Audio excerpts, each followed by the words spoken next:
ఆంధ్రప్రదేశ్లో జగన్మోహన్ రెడ్డి ముఖ్యమంత్రిగా ఉన్నటువంటి సమయంలో సివిల్ సప్లైస్ శాఖలో భారీగా అవినీతి అవకతవకలు జరిగాయి అంటూ జగన్మోహన్ రెడ్డి మీద అలాగే జగన్మోహన్ రెడ్డి టీం మీద కొన్ని ఆరోపణలు వస్తున్నటువంటి నేపథ్యంలోనే జగన్మోహన్ రెడ్డి ముఖ్యమంత్రిగా ఉన్నటువంటి సమయంలోనే సివిల్ సప్లైస్ శాఖ ఎండీగా ఉన్నటువంటి వీరపాండ్యన్ అధికారాన్ని అడ్డం పెట్టుకొని ఆ వీరపాండ్యన్ అనేటువంటి ఐఏఎస్ ఆ శాఖలో భారీగా అవినీతికి అవకతవకలకు పాల్పడ్డారు అంటూ కొన్ని వార్తలు అయితే ఇప్పుడు బయటకు వస్తూ ఉన్నాయి. ఇంతకీ ఆ వీరపాండ్యన్ ఎవరు, అతని ప్రొఫైల్ ఏంటి, అతను ఆ శాఖలో ఎవరెవరి అండతో అవినీతికి అవకతవకలకు పాల్పడ్డారు అనేది మనం ఇప్పుడు విశ్లేషణ చేసుకునేటువంటి ప్రయత్నం చేద్దాం.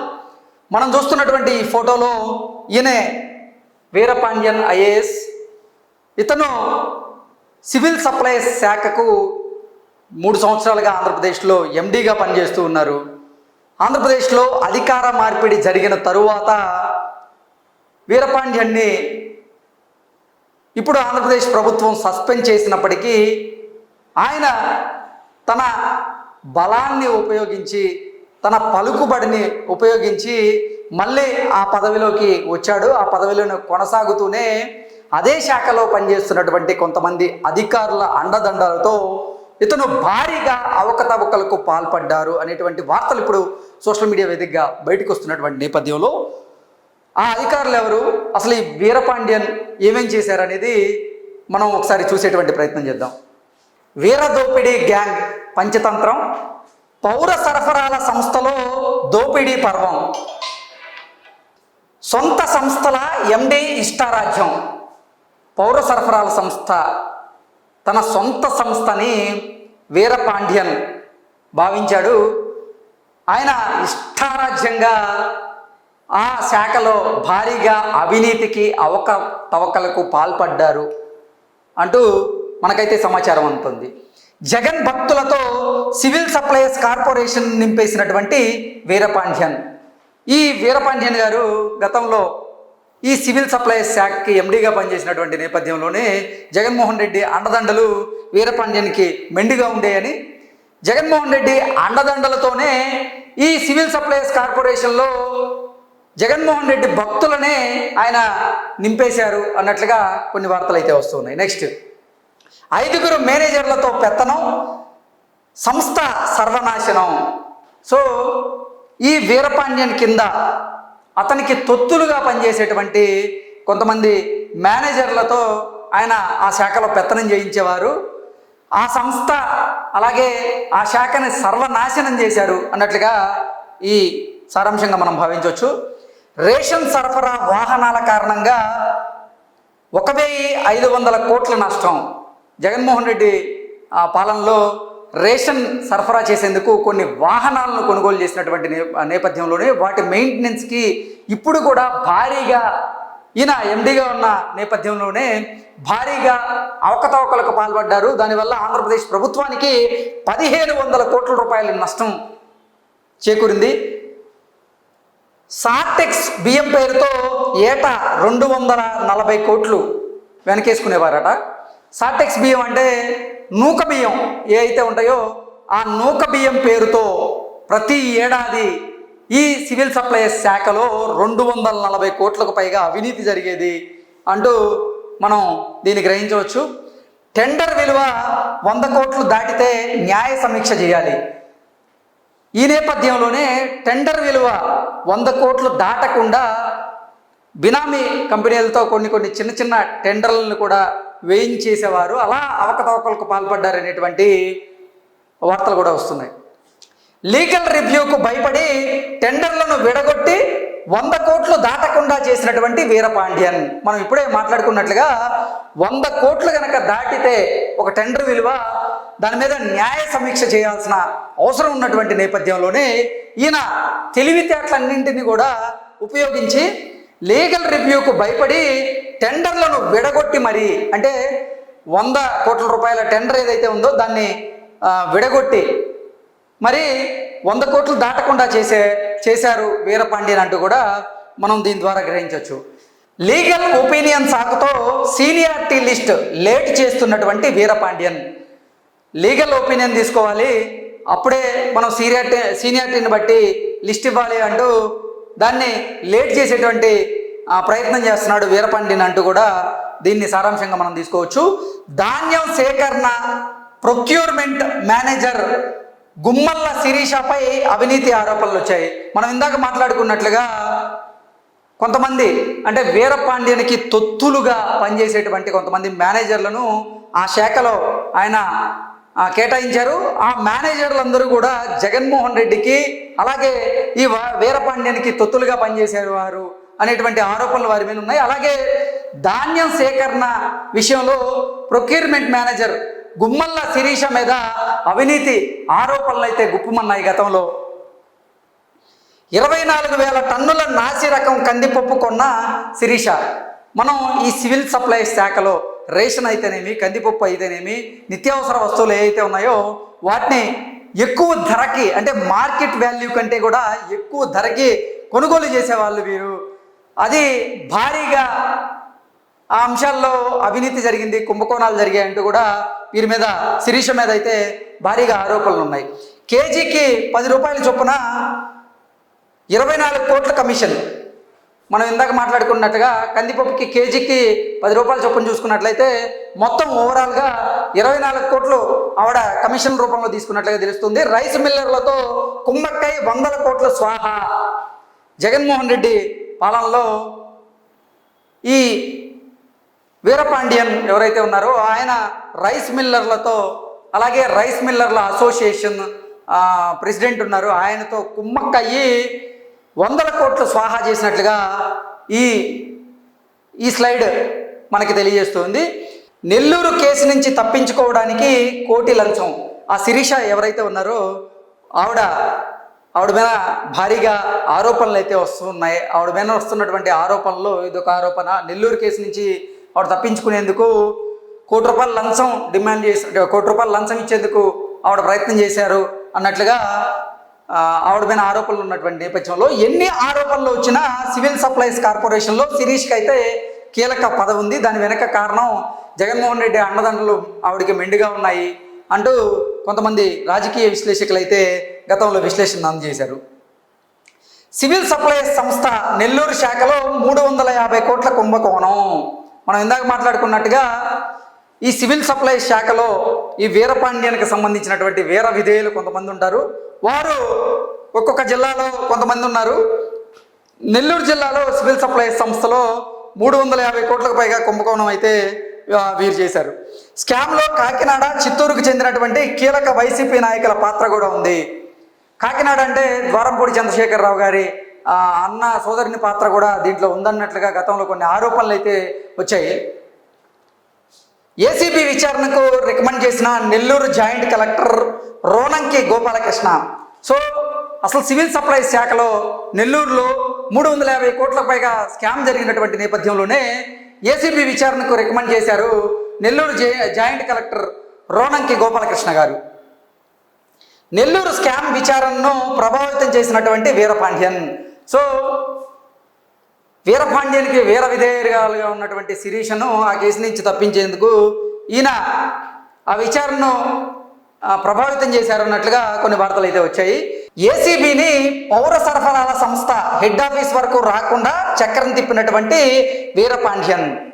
మనం ఇందాక ఇక్కడ మాట్లాడుకున్నట్లుగా నెల్లూరు జాయింట్ కలెక్టర్ రోనంకి గోపాలకృష్ణ గారు నెల్లూరులో ఉన్నటువంటి ఆఫీసులో అంటే సివిల్ సప్లైస్ శాఖలో 350 కోట్లకు పైగా శిరీష గారు కుంభకోణం చేశారు అంటూ యాక్షన్ తీసుకోమని ఆయన ఏసీబీకి సూచించినటువంటి నేపథ్యంలోనే ఏసీబీని పౌర సరఫరాల సంస్థ హెడ్ ఆఫీస్ వరకు రాకుండా వీరపాండ్యన్ గారు గతంలో చక్రం తిప్పారు అనేటువంటి ఆరోపణలు కూడా ఆయన మీద ఉన్నాయి. ఫైనాన్స్ మేనేజర్ నాగసుధపై ఎంక్వైరీ జరగకుండా తెరవెనుక తతంగం. ఇప్పుడు ఏసీబీ వారు ఏదైనా ఎంక్వైరీ చేస్తే తీగలాగితే వీరి డొంకెక్కడ కదులుతుందో అనే ఉద్దేశంతోనే వీరపాండ్యన్ ఇటువంటివన్నీ కూడా మేనేజ్ చేసేవాడు అనేటువంటి ఆరోపణలు కూడా ఇతని మీద ఉన్నాయి.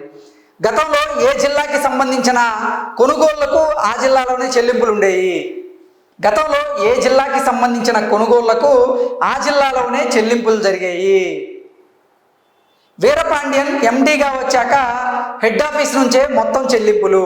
సో గతంలో అంటే అసలు వీరపాండ్యన్ ఈ పదవిలోకి రాకముందు ఏ జిల్లాకి సంబంధించినటువంటి కొనుగోళ్లకు ఆ జిల్లాలోనే చెల్లింపులు జరిగాయి. కానీ ఈ పదవిలోకి ఎప్పుడైతే వీరపాండ్యన్ వచ్చాడో ఎండీగా వచ్చాక హెడ్ ఆఫీస్ నుంచే మొత్తం చెల్లింపులు చేసేవారు. అలాగే అవినీతిని సెంట్రలైజ్ చేశారనేటువంటి ఆరోపణలు కూడా ఈ వీరపాండ్యన్ మీద ఉన్నాయి. రిటైర్డ్ అధికారులను తొలగించాలని కూటమి ప్రభుత్వం ఆదేశం. ఆంధ్రప్రదేశ్లో కూటమి ప్రభుత్వం కొలువుదీరిన తర్వాత రిటైర్డ్ అధికారులు ఎవరైతే ఉన్నారో వారిని ఆ శాఖల నుంచి తొలగించారంటూ కూడా ఆంధ్రప్రదేశ్ ప్రభుత్వం ఆదేశాలు జారీ చేసింది. రిటైర్డ్ అధికారి శ్రీనివాస్ను చీఫ్ ఆడిట్ అండ్ అకౌంట్ ఆఫీసర్గా కొనసాగించిన వీరపాండ్యన్. రిటైర్డ్ అధికారులు ఎవరైతే ఉన్నారో వారందరినీ కూడా కొనసాగించకండి అంటూ ఆంధ్రప్రదేశ్ ప్రభుత్వం చెప్పినప్పటికీ రిటైర్డ్ అధికారి శ్రీనివాస్ను చీఫ్ ఆడిట్ అండ్ అకౌంట్స్ ఆఫీసర్గా వీరపాండ్యన్ గారు కొనసాగించారు అనేటువంటి ఆరోపణలు కూడా ఆయన మీద ఉన్నాయి. Chief audit and accounts officer పేషీలో అడ్మిన్ అసిస్టెంట్ రాజేంద్ర కుమార్ చేతివాటం చూపించారు. వసూళ్ల కోసమే రాజేంద్ర కుమార్ను నియమించుకున్నారనేటువంటి ఆరోపణలు కూడా ఉన్నాయి. నెక్స్ట్ భోగాపురం సమీపంలో 4 కోట్ల స్థలం కొనుగోలు చేసినటువంటి రాజేంద్ర కుమార్. సో వీరు చేసినటువంటి అవినీతి అవకతవకలతో సంపాదించి కూడబెట్టినటువంటి సొమ్ము ఏదైతే ఉందో ఆ సొమ్ముతో రాజేంద్ర కుమార్ గారు 4 కోట్ల స్థలం ఆయన భోగాపురం సమీపంలో కొనుగోలు చేసినట్లుగా మనకు తెలుస్తుంది. రాజేంద్ర కుమార్ అవినీతి కళ్ళ ముందు కనిపిస్తున్నా ఎటువంటి చర్యలు తీసుకోలేదు. చర్యలు మాత్రం శూన్యమే. ఎందుకంటే దాంట్లో ఓటాలు వీరపాండ్యన్కి కూడా వెళ్తున్నాయి అనేటువంటి ఆరోపణలు ఉన్నాయి. 6 ఏళ్ల నుంచి పౌర సరఫరాల సంస్థలో పాతుకుపోయిన రాజేంద్ర కుమార్ ఇంకా ఈ వీరపాండ్యన్ గారు ఈ పౌర సరఫరాల సంస్థ ఎండీగా వచ్చి 3 సంవత్సరాలే. కానీ రాజేంద్ర ప్రసాద్ గారు 6 ఏళ్ల నుంచి అదే సంస్థలో పాతుకుపోయి ఉన్నారంట. ఇంకా ఆయన ఎంత సంపాదించుంటారనేది మీ ఊహకే వదిలేస్తున్నాం.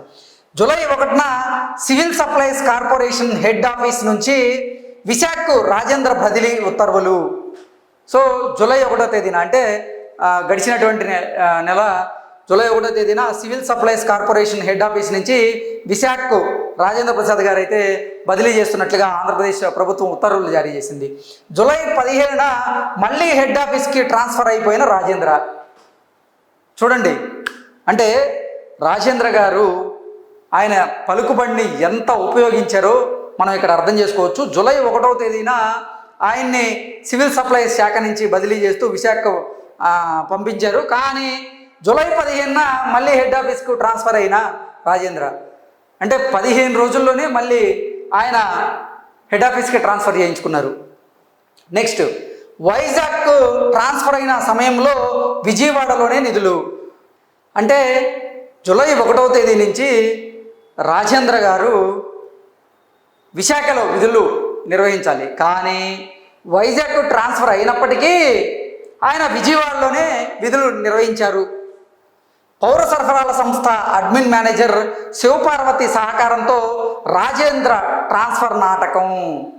సో ఈ పౌర సరఫరాల సంస్థ అడ్మిన్ మేనేజర్ ఎవరైతే ఉన్నారో శివపార్వతి గారు వారి సహాయ సహకారాలతోనే రాజేంద్ర ట్రాన్స్ఫర్ నాటకం అనేటువంటి ఆరోపణలు కూడా ఆయన మీద ఉన్నాయి. సీసీటీవీ ఫుటేజ్ చూస్తే రాజేంద్ర నాటకం బయటపడుతుంది. రైస్ మిల్లర్ల అసోసియేషన్ అధ్యక్షుడు ద్వారంపూడి వీరభద్రారెడ్డితో కుమ్మక్కు. సో ఈ వీరపాండ్యన్ గారు మనం ఇందాక మాట్లాడుకున్నట్లుగా రైస్ మిల్లర్ల అసోసియేషన్ అధ్యక్షుడు అయినటువంటి ద్వారంపూడి వీరభద్రారెడ్డితో కుమ్మక్కు అయినట్లుగా మనకైతే సమాచారం అందుతుంది. నాణ్యత లేని బియ్యం కొనుగోలు చేసి సంస్థకు పేద ప్రజలకు ఈ వీరపాండ్యన్ గారు అన్యాయం చేసినట్లుగా కూడా మనకు సమాచారం అందుతుంది. నాణ్యత ప్రమాణాలు పట్టించుకొని క్వాలిటీ కంట్రోల్ మేనేజర్ శ్రీలక్ష్మి. అసలు యాక్చువల్గా ఈ పౌర సరఫరాల శాఖ ఏదైతే నిత్యావసర ధరలను కొనుగోలు చేస్తుందో ప్రజలకు పంపిణీ చేసేందుకు వాటిని క్వాలిటీ కంట్రోల్ చేయాల్సినటువంటి బాధ్యత ఆ శాఖలో పనిచేస్తున్నటువంటి మేనేజర్ శ్రీలక్ష్మి గారికి ఉంది. కానీ ఆవిడ నాణ్యత ప్రమాణాలు పట్టించుకోకుండానే క్వాలిటీ చెక్ చేశారు అనేటువంటి ఆరోపణలు కూడా ఆవిడ మీద ఉన్నాయి. నిబంధనలు ఉల్లంఘించి మాజీ మంత్రి శ్రీరంగనాథరాజు గోదాములు లీజు. సో అసలు నిబంధనలు కొన్ని ఉంటాయి, ఆ నిబంధనలన్నింటినీ కూడా ఉల్లంఘించేశారు. ఉల్లంఘించి ఆ శాఖలో భారీగా అవినీతికి అవకతవకలకు పాల్పడ్డారు. గోడౌన్స్ మేనేజర్ తులసి సహకారంతో మాజీ మంత్రికి లబ్ధి చేసే నిర్ణయాలు. సో ఈ వీరపాండ్యన్ గారి టీం ఏదైతే ఉందో ఆ టీం మొత్తం కూడా మనం చూసుకున్నట్లయితే మహిళలే ఉన్నారు.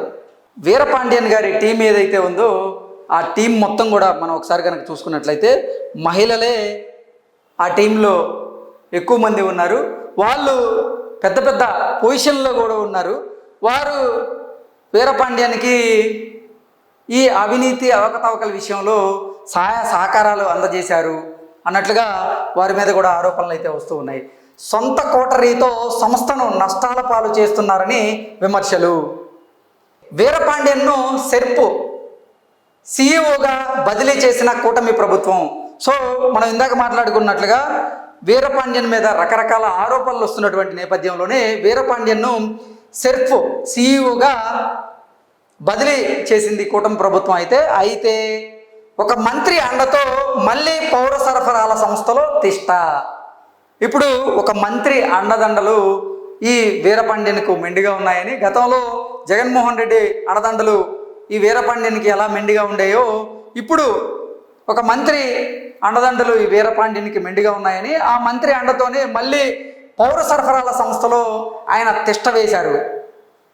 10 రోజుల్లోనే పౌర సరఫరాల సంస్థ ఎండీగా అదనపు బాధ్యతలు. అది 10 రోజుల్లోనే ఆ శాఖ అదనపు బాధ్యతలు తీసుకుంటూ ఈయన మళ్ళీ అదే శాఖకు వచ్చారు. బియ్యం, కందిపప్పు, చక్కెర టెండర్లలో భారీగా గోల్మాల్. నెల రోజుల్లోనే అనేక అవకతవకలు బయటపెట్టినటువంటి మంత్రి నాదెండ్ల మనోహర్ ఈ నెల రోజుల్లోనే నిజంగా ఆంధ్రప్రదేశ్లో కూటమి ప్రభుత్వం కొలువు తీరిన తర్వాత అసలు ఈ నెల రోజుల్లోనే అనేకమైనటువంటి అవకతవకలు నాదెండ్ల మనోహర్ గారు బయటపెట్టారు, ఆ శాఖ మంత్రి. మనం చూసుకున్నట్లయితే బియ్యం, కందిపప్పు, చక్కెర వీటన్నింటి ఆ టెండర్ల విషయంలో భారీగా కుంభకోణం జరిగింది, భారీగా అవకతవకలు జరిగాయి. ఈ నేపథ్యంలోనే నాదెండ్ల మనోహర్ గారు వాటన్నింటి కూడా బయటపెట్టారు. సంస్థ ఎండీపై చర్యలు తీసుకోవాలంటూ ప్రజల నుంచి డిమాండ్లు.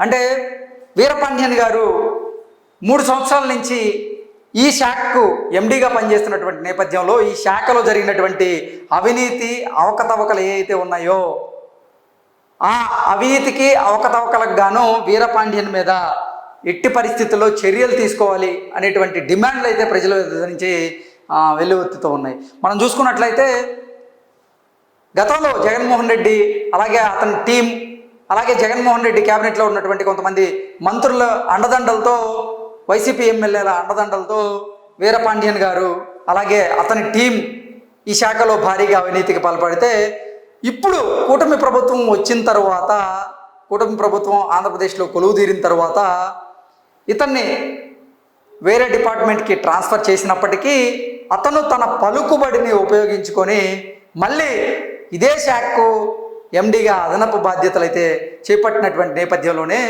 ఇప్పటి వరకు వీరపాండ్యన్ గారు ఈ శాఖలో ఎంతైతే అవినీతి చేశాడో ఆ అవినీతి సొమ్మును మొత్తాన్ని కక్కించాలి, ఆయన మీద చర్యలు తీసుకోవాలి అంటూ కూడా ప్రజలైతే డిమాండ్ చేస్తూ ఉన్నారు.